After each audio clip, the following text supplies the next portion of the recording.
¿Qué tal, estimado televidente? Un placer poder saludarles y compartir con ustedes este su programa Claro y Oscuro. Una producción para Berea Visión Los Ángeles y para Univisión en Phoenix, Arizona. Hoy queremos compartir con ustedes un tema realmente muy interesante. Para ello he invitado a quienes me acompañan en el programa regularmente. Nuestra joven historiadora Esther Castellanos, bienvenida, ¿cómo estás? Muy bien, agradezco una vez más la invitación a este programa y pues es un gusto. Bienvenida. José Barrientos, Pepe, ¿cómo estamos? Bienvenido. Pues muy bien, ¿verdad? Y muchas gracias por permitirnos estar frente a estos micrófonos y poder enviar un saludo a todo tu auditorio y agradecer los comentarios buenos y adversos que nos han hecho de esta programación. Bueno, un placer, vuelvo a repetir, estimado televidente, compartir con ustedes el tema que hoy vamos a tratar. Se llama Política y Religión. Dice el editorial, que aparecerá también en su página de internet, tanto en YouTube como en Facebook.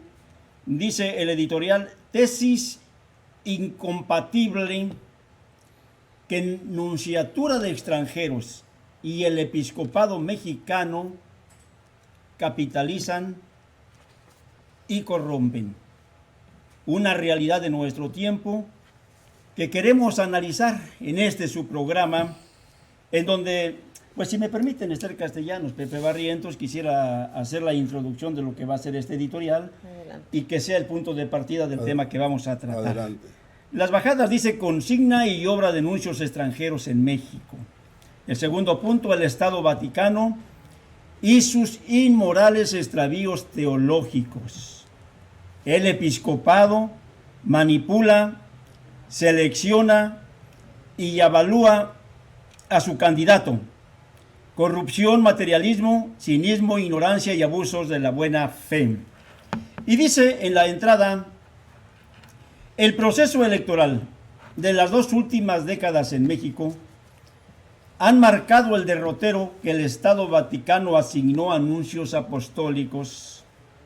Se refiere a Monseñor Girolamo Prigioni, Monseñor Justo Mulor, Monseñor Leonardo Sandri, Giuseppe Bertelo, Dominique Mamberti y Christophe Pierre, entre otros purpurados que atendieron con solicitud la consigna, cobijados por las relaciones Iglesia-Estado.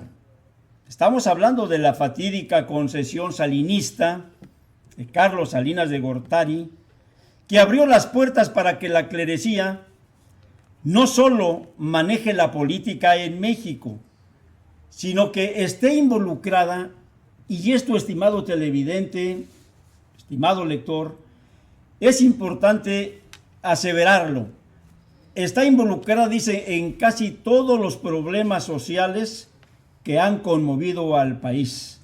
Hablamos del narcotráfico, del encubrimiento de pederastas, de la educación, de la modificación del artículo 24 constitucional, el derecho por la vida, el aborto, entre otras supuestas luchas sociales, como la pobreza y la violencia. Dos temas que ha manejado el episcopado mexicano en la pasarela que tuvo hace unos días con los candidatos presidenciables, y que vienen siendo solamente un camuflaje, un complemento de que también están ellos preocupados por la pobreza y la violencia, cuando de hecho se mencionó: involucrados están en todos estos problemas de la vida social.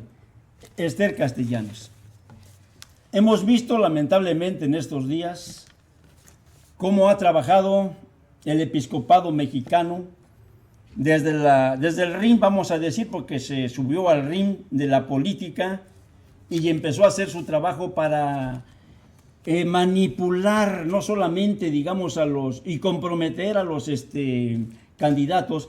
Por ahí encontramos de Bernardo Barranco precisamente un artículo interesantísimo, y él está hablando sobre Estado e Iglesia, ¿quién da más? Hablamos de Bernardo Barranco, un periodista de primer nivel en el país, en la República Mexicana, que es católico. Es un católico Pero liberal. que como tal, lo he dicho y lo vuelvo a mencionar, una ocasión almorcé con él allá en Polanco, hace 2, 3 años, allá en la Ciudad de México, platicamos sobre temas religiosos y se reconoce su catolicismo, pero tuve yo el deseo de platicar con él porque encontré que es un católico pero liberal, que ve la realidad que enfrenta, digamos, el clero. Y este artículo, que por ahí les recomiendo, se llama Estado e Iglesia, ¿quién da más? En internet búsquelo a través de Bernardo Barranco y verá la importancia de este artículo en el tema que estamos mencionando, ser castellanos. El clero en el ring queriendo manipular a cada uno de los políticos. Así es, y ya hemos dicho muchas veces, no es una cuestión nueva. Esto se va a ver siempre a través de la historia, el tener el control, el querer seguir mandando, es difícil querer dejar ir el poder una vez que se tuvo durante tantos siglos. En nuestro país, pues, ¿qué pudiéramos, hablando de México, qué se puede decir, qué se puede expresar? Cuando vemos que cada uno de los nuncios que han sido mandados a México en las últimas décadas, la agenda que han traído es precisamente esa, regresarle a la Iglesia Católica los privilegios que perdió durante algún tiempo. Digo que perdió porque poco a poco los ha ido recuperando. Yo creo que de ahí la expresión de que se sube también al ring, ¿verdad? Es decir, porque lucha y busca siempre lo suyo y a cualquier forma tratar de tener el poder temporal. Cuando ya lo habíamos dicho en otro programa, su función solamente debe ser las cuestiones espirituales y dejar las cuestiones temporales de esta tierra a otros. Sin embargo, cuando vemos la agenda de los nuncios, en este caso de los representantes que manda el Vaticano a cada país, pues vemos, como en el caso de Christophe Pierre, que una de las cosas, hablando del último nuncio que ha tenido México, sí, se hablaba de que de la agenda, en la revista de Proceso del mes de marzo, una edición que salió inmediatamente después de que fue la visita de Benedicto XVI, decía él, ¿verdad?, previo a la visita, que una de las cosas que estaba en la agenda política, en lo que se iba a tratar con Benedicto XVI, lo que él se pretendía, era precisamente conseguir mayor libertad religiosa, plena en el país.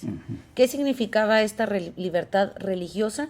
Pues tener el que se hicieran estas modificaciones al artículo 24 para poderse impartir de alguna forma también educación religiosa en las escuelas, poder poseer medios masivos de comunicación, espacios televisivos en el radio, y cosas que ahorita por la Constitución se encuentran muy limitados para ellos. Así es, en efecto. Y si vemos todavía más adelante, pues no es algo nuevo, porque hace 2 sexenios, precisamente cuando fue candidato Vicente Fox, pues hasta el episcopado se puso de plácemes y estaban contentos porque él ofreció un decálogo basado en los 10 mandamientos de Moisés, 10 promesas que él llevó a cabo, en donde se iban a dar nuevamente privilegios a la Iglesia Católica para poder hacer como ella quería. Y vemos que si no cumplió todas sus promesas, sí en gran parte logró hacer algo, porque pues ahí está, como salía también en algunas revistas, la humillación, aquella foto vergonzosa, digo vergonzosa porque el representante de un estado laico besando el anillo papal y de rodillas, eso fue una ofensa para todo México, ¿no? Eso sí. Realmente. Fue una humillación. Quizás para los seguidores de los creyentes, pues era algo que les agradó, sobre todo aquellos que desconocen la historia y el fondo, y sobre todo las intenciones del clero mexicano en esta intromisión de la política. Llama mi atención, estamos haciendo señalamientos sobre los nuncios apostólicos, Pepe Barrientos, no sé si te acuerdes, en el caso, por ejemplo, de Girolamo Prigioni. Inició a tambor batiente, una vez que se llevaron a cabo las relaciones, una labor, digamos, política tremenda, de intromisión en todos los quehaceres, vamos a llamarle así, de la política mexicana, de los problemas de México, a grado tal de que en su momento se destapó por ahí lo que vinieron siendo los señalamientos de su nexo con algunos, digamos, narcos a los que incluso recibió en la nunciatura apostólica, estando todavía en vida, pues cuestionado, digamos, que representaba la... ¿Posadas Ocampo? No, Posadas, él fue uno de los afectados, me refiero a procurador de justicia, que fue muy cuestionado, Carpicio, que hace poco, digamos, falleció, y que en la intervención de él, precisamente, estando ya los capos dentro de la nunciatura apostólica, por la intervención del entonces obispo de Tijuana, y aquel Carlos mentado Emil. padre Montaño, y de por medio era el obispo Berliet de la Usarán, estamos hablando todavía como obispo de Tijuana, y interviene precisamente Montaño en ese diálogo, y estando ya en la nunciatura, los más buscados en México, los número 1 buscados, resulta que hubo por allí un acuerdo muy, muy raro, en donde no hubo intervención de las autoridades y permitieron que esa amistad llevara a cabo, digamos, los propósitos que tenían dentro de la nunciatura apostólica. Fue algo que causó un escándalo enorme porque empezó a haber relaciones medias raras entre los... Claro, permíteme decir. ¿Te acuerdas de eso? Fue un caso muy relevante, podemos decirlo, muy Sí. sonado, por la razón de que lo que la Policía Federal no pudo hacer, contactar a estos personajes, ¿verdad?, de esta historia que son los actores principales, Emilio Berliet Bozarán y el padre Montaño, sí pudieron transportarlos sin ningún problema a la Ciudad de México, meterlos a y la meterlos nunciatura, a la Casa al Pastoral de palacio. México, y no hubo nada.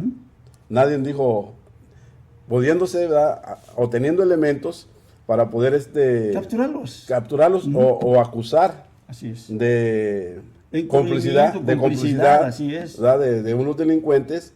En las autoridades se quedaron Así fue. con los brazos cruzados.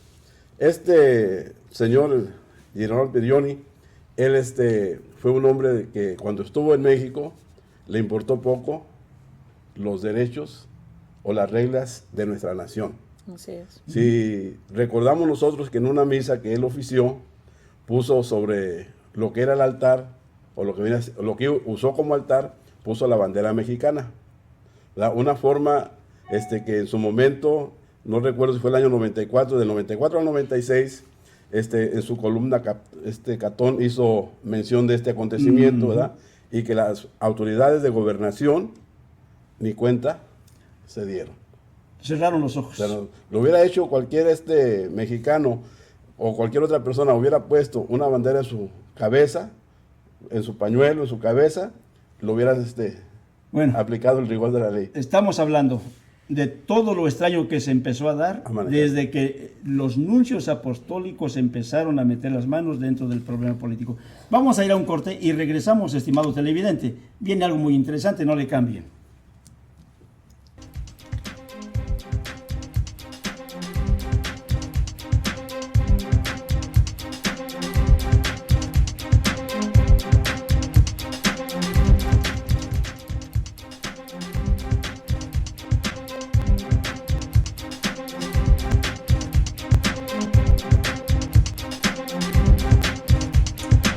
Regresamos. Para aquellos que nos acaban de sintonizar, está usted viendo su programa Claro y Oscuro.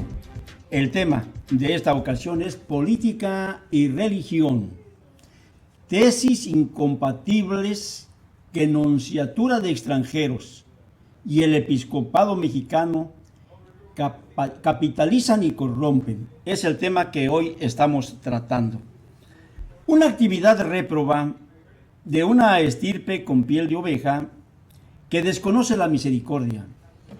Cuando hablamos, estimado televidente, con esta seguridad, con esta veracidad, sin la intención de arrojar una piedra al tejado ajeno, pero sí haciendo la aclaración de cómo se han manejado todas estas situaciones a través de la historia en México, que desconoce, decíamos, la misericordia, el amor al prójimo, la justicia, la paz social, el respeto al derecho ajeno, la libertad en todos los aspectos, de conciencia no se diga, y todo aquello que afecte los intereses míseros de la institución.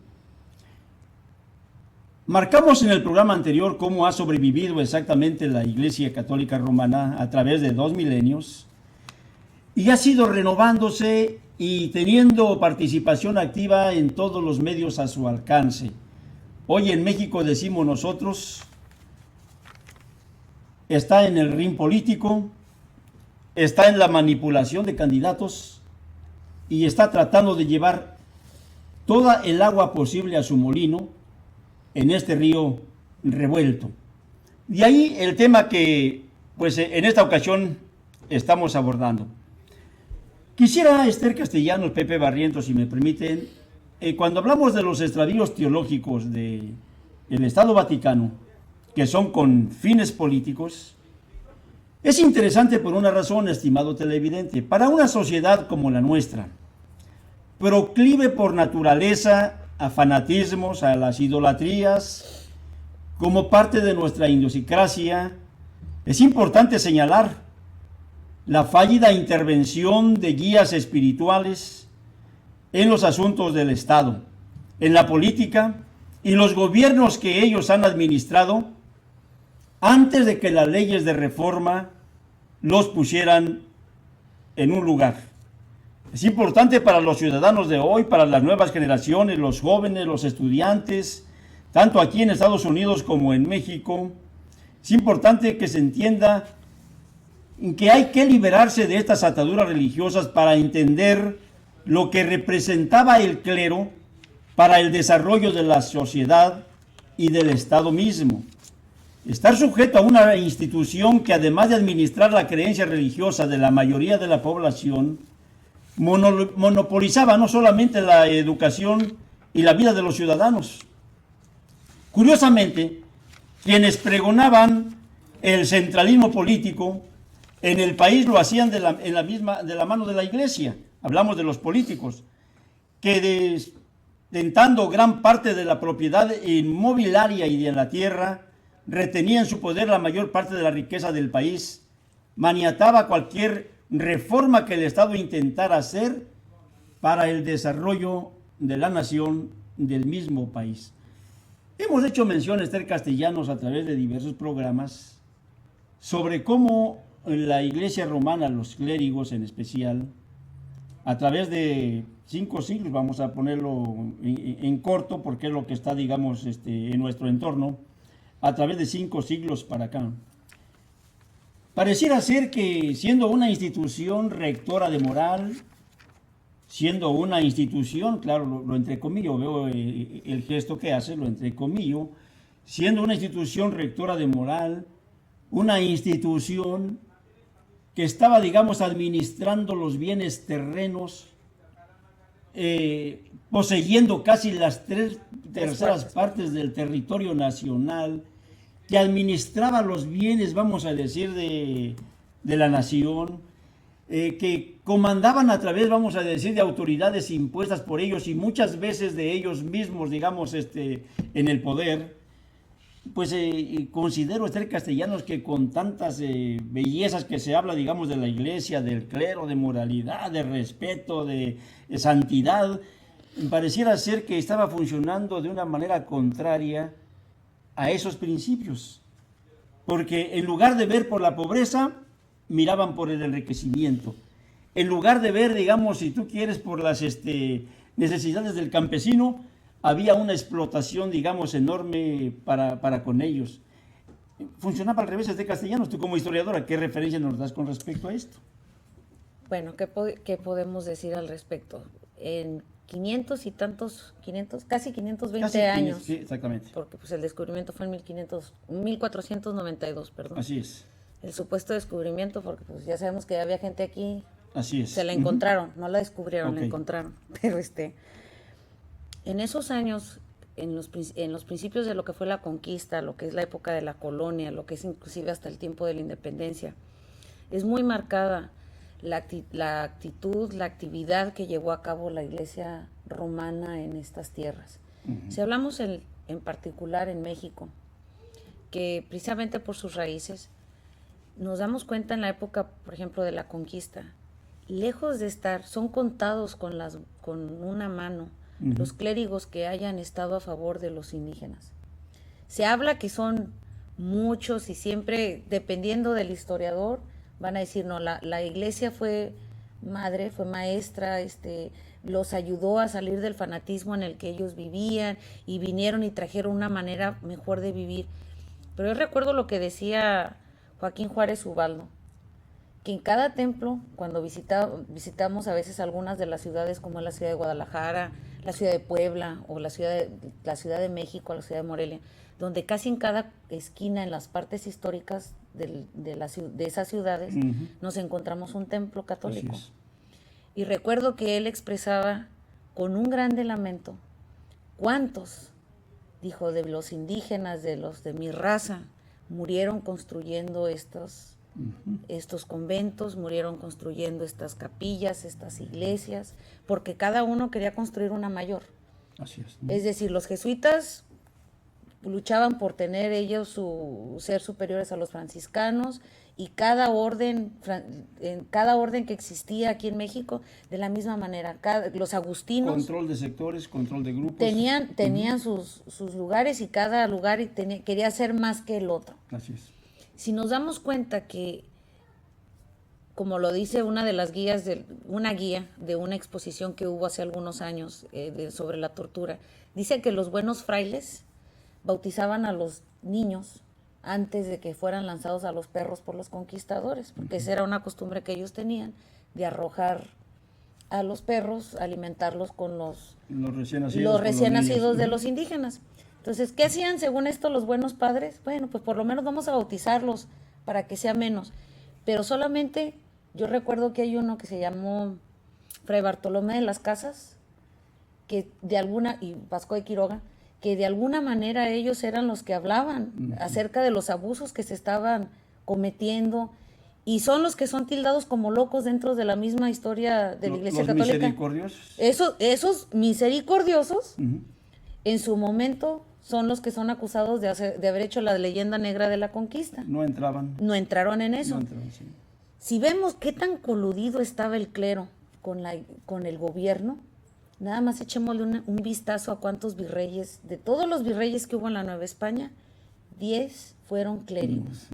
Uno, antes de que estallara la lucha de independencia, fue clérigo, Javier Lizana de Beaumont. ¿Qué podemos esperar si los clérigos tenían el poder, el control, no solo el poder espiritual de la conciencia, de dominar desde el momento del nacimiento hasta el momento de la muerte, sino también hasta las cuestiones temporales? Así es. Es decir, y predicando, como dice uno de los libros de historia en México, y predicando el cielo, se apoderaron de la tierra. Más de las 3/4 partes del territorio nacional eran de ellos. Entonces, imaginémonos las riquezas que se fueron acumulando durante siglos. No sé si ustedes algún día, ojalá y esto es haciéndole propaganda a la ciudad de Guadalajara, quien tenga la oportunidad de ir al Hospicio Cabañas, hay unas pinturas de José Clemente Orozco en lo que le llaman la Capilla Clementina. Así es. Y está uno de los primeros obispos de uno de los primeros clérigos que llegan a estas tierras. En la forma que pintaba Orozco, lo pongo como un ejemplo, fue la percepción de él. Sí. Al inicio, conforme va uno en el recorrido hacia adelante, va primero viendo que este clérigo está delgado, pero conforme avanzamos, conforme va pasando el tiempo, empezamos a ver que se empieza esa figura a engordar, a hinchar, y se empieza a ver la mayor prosperidad. Sí. Así llegaron, vamos a decirlo de una manera vulgar, con una mano delante y otra atrás, pero astutamente siempre lograron hacerse de todo. Apoderarse de todo. ¿Qué podríamos decir? Aún hasta después de la independencia, en un momento están contra el movimiento de la independencia, y cuando conviene a sus intereses, son los más fieros defensores de la independencia. Y México nace no como un país independiente, nace como un país confesional y nace como un país con una monarquía. ¿Por qué? Porque entre sus firmantes hay gentes que tienen títulos nobiliarios y hay canónigos, hay religiosos que firman ese documento. Y parte de las primeras constituciones que tiene México independiente, la religión católica es la que era oficial y la que debía de practicarse. Es hasta la época de la Reforma en la que vemos nosotros cuando verdaderamente México, se puede decir, es un país independiente por las leyes que se promulgan. Vamos a ir a un corte de Castellanos. Regresando, Pepe Barrientos, me gustaría compartir contigo. Esther ya nos habló un poquito de lo que es la historia de la corrupción, la intromisión. Quiero que abordemos el punto de la desviación teológica, que es lo que realmente ahorita vamos a decir, vamos a destacar en este programa. Está usted viendo Política y Religión, tesis incompatible que Nunciatura de Extranjeros y el Episcopado Mexicano capitalizan y corrompen. Regresamos en un momento.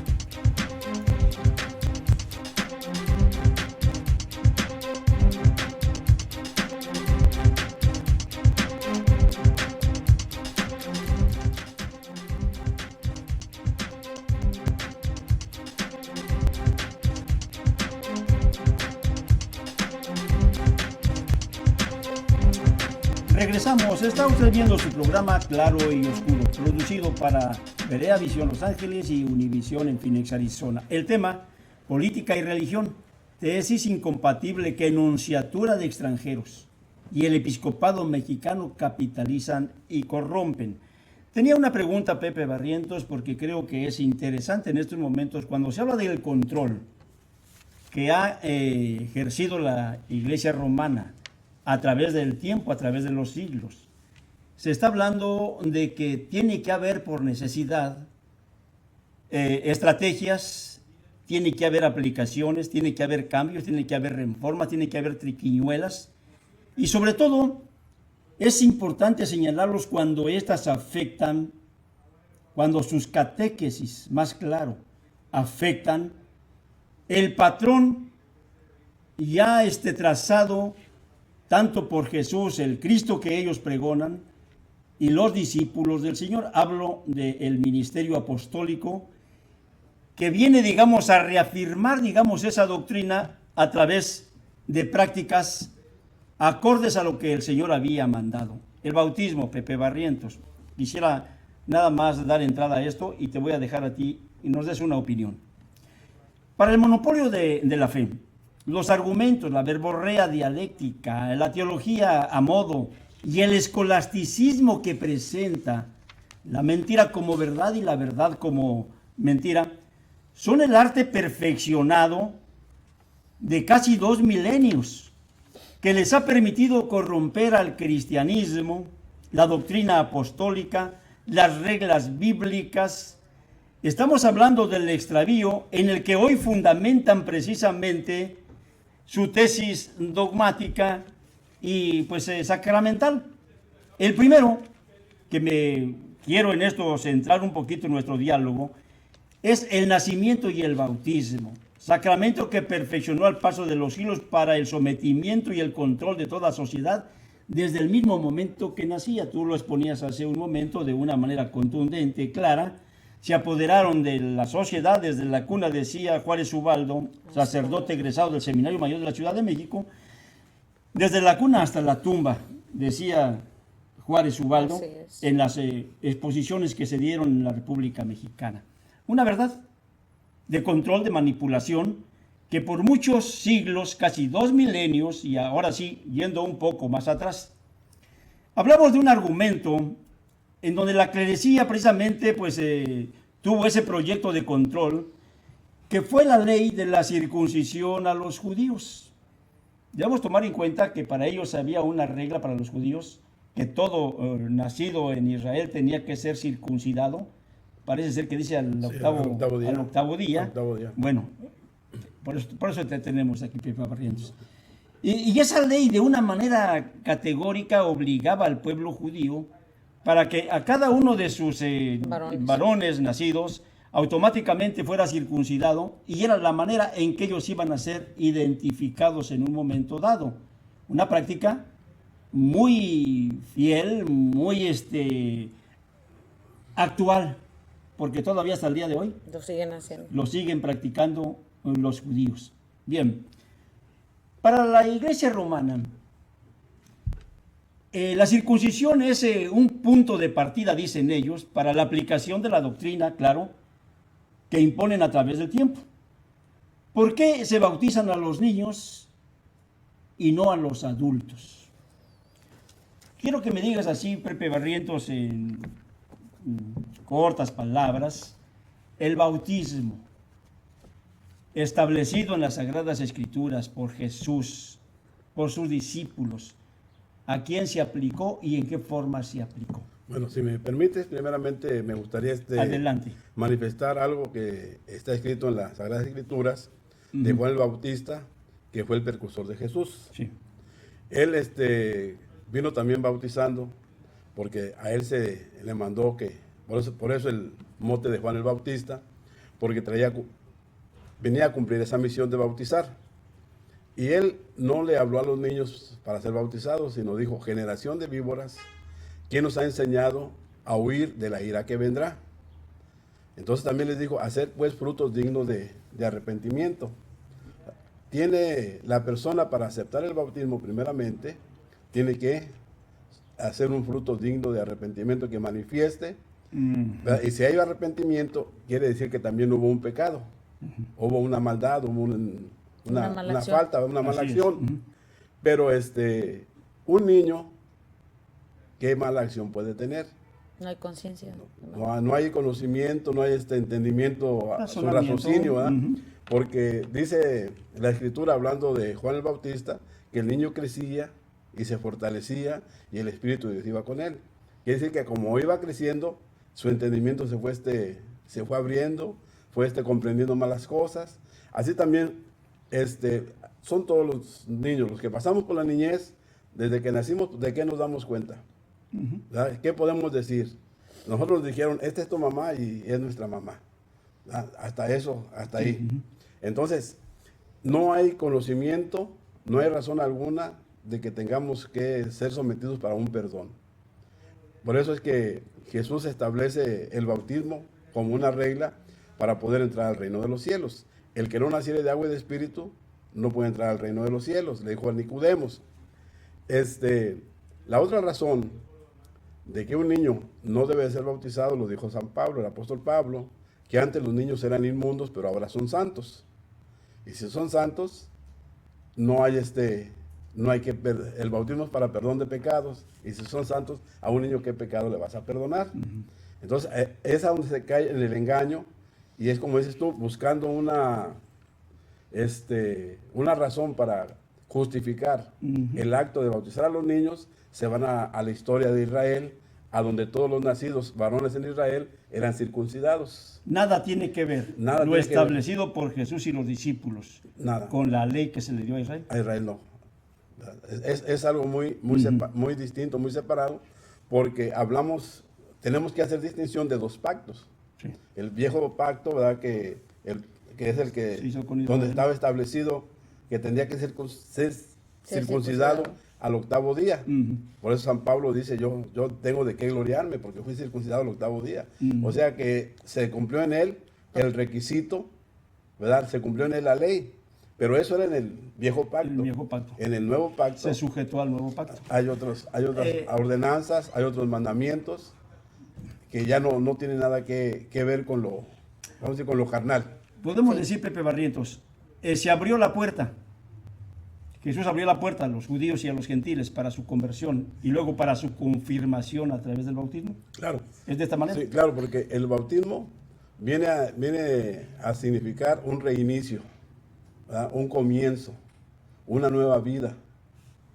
Es interesante eso que mencionas, y quiero en ese punto, Esther Castellanos, ahora hacerte a ti esta otra pregunta. Se me hace interesante para nuestros televidentes por la siguiente razón. En la intención de control de los teólogos, se sacaron otra manga, otro as de la manga, es la palabra correcta, ¿no? Con el llamado pecado original. Una hipótesis, vamos a decir, de los... perdón, pero pues aquí cabe lo que decía Octavio Paz, Premio Nobel de Literatura, ¿no? De los güeyes diplomados, que dentro de lo que vienen siendo simplemente suposiciones, lo que viene siendo hipótesis, lo que viene siendo ideas, lo que viene siendo invención, no les ha importado en su trasnochada, vamos a decir, ambición por el poder, no les ha importado imponer reglas o mandamientos que pues afectan definitivamente actualmente, digamos, a la sociedad. Ese haz de la manga que se sacan con el pecado original, Esther Castellano, ¿cuál es tu percepción? Bueno, vamos, mencionaba a Pepe, y lo de Pepe es lo bíblico, ¿verdad? Así Lo es, en histórico. efecto, sí. Pero hay un ejemplo donde dice que dejad a los niños venid a mí. No les dice que los vengan para bautizarlos, para empezar, ¿verdad? De una manera muy, muy simple. Esto del pecado original, ¿de dónde parte? Si se supone que los hijos de los creyentes, por eso son creyentes, son santos, ¿no? De acuerdo a lo que dicen las epístolas de Pablo. Así es. La simiente que salga de eso, de un creyente, va a ser santo, hasta que llegue a tener esa conciencia y pida el mismo su bautismo. Eso se entiende. Sin embargo, el por qué inventarse algo como el pecado original, para poner la necesidad, hacer que haya la necesidad de que se bautice a una criatura. Porque el otro haz que se sacaron, Sí. si había pecado original, ¿en qué consiste el pecado original? Bueno, pues en el pecado de Adán y de Eva y en las relaciones. Que yo tenga entendido, las relaciones cuando son en un matrimonio no tienen nada de ilegales, ¿verdad? Pero bueno. Imagínate la clase, digamos, de pecadores que sería toda la Bueno, humanidad. y esto viniendo de alguien célibe, ¿verdad? De alguien que no conoce el matrimonio, pero bueno, son ideas de ellos. Y aparte de eso, inventarse esto de que vienen con un pecado, de que había la inminente necesidad de tener que bautizarlos a las criaturas lo antes posible, porque corrían el riesgo de que fueran a condenarse, de que fueran a ir al infierno. Después lo quisieron hacer más suavecito, no les inventaron el limbo, donde pues no era el infierno, pero pues no podían contemplar la gracia de Dios en una manera completa. Y lo otro, hay que recordar que el bautismo para algo servía, el bautismo católico. Aquí es donde entra el poder temporal y el poder espiritual. Hace años hizo Norberto Rivera, uno de los cardenales, no sé si fue el de Guadalajara o fue el de la Ciudad de México, el que dijo... Vamos a cerrar en un momento, Castellanos, te quedas tú con la palabra. Regresamos y terminamos. No le cambie, es interesante lo que viene. Regresamos.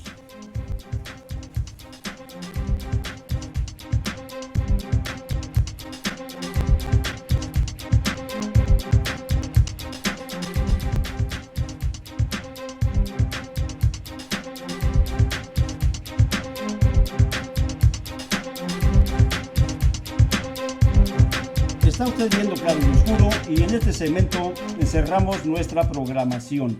Esta es una de las razones por las cuales el clero, el episcopado mexicano, no quiere perder el control. Hablamos de algo que se inició a principios de nuestra era por ellos y que hoy quieren volver a retomar para controlar a la sociedad. Esther Castellanos, tenía la palabra. Antes del corte decíamos que el por qué el querer controlar desde la cuna. Algo que fue un arma muy poderosa fue el bautismo. Hayan creído o no hayan creído, como lo fue en el caso de nuestros antepasados, no hubo una verdadera evangelización, fue una imposición. Una de las formas en las que también se impuso fue el bautismo de infantes. Sí. ¿Para qué servía el bautismo de infantes?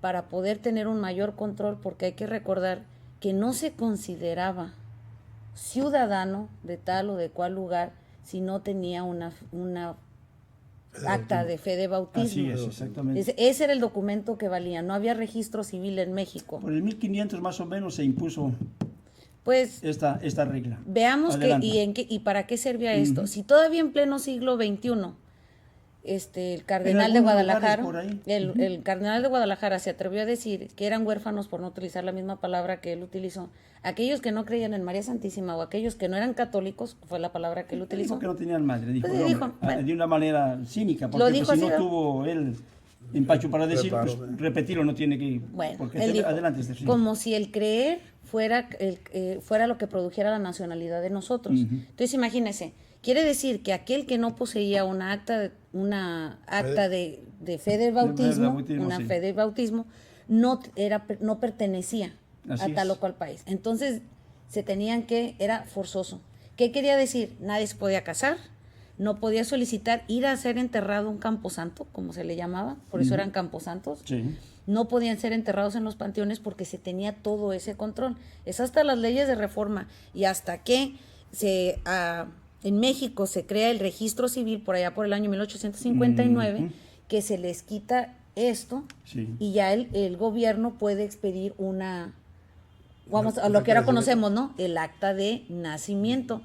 Entonces, veamos cómo se trató de apoderar. Es lógico que va a siempre querer tener el control la Iglesia romana, y va a luchar por sus privilegios hasta el fin. Se habla de que el 23, precisamente el 28 de julio de 1859, cuando se establecieron precisamente ya las leyes de reforma y que se establece el registro civil, pasa la Iglesia a perder parte de ese control, que cómo luchó, Sí. cómo peleó realmente la Definitivamente. Iglesia Católica por recuperar, digamos, esos espacios, ¿no? Hoy todavía lo sigue haciendo, lamentable.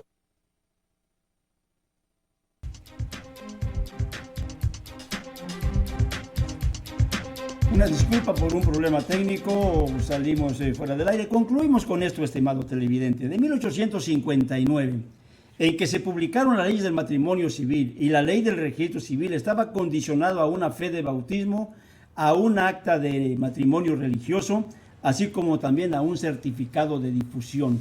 Eran los medios que utilizó la Iglesia Católica Romana para el control de la sociedad. Hoy, por eso lo vemos en el ring político.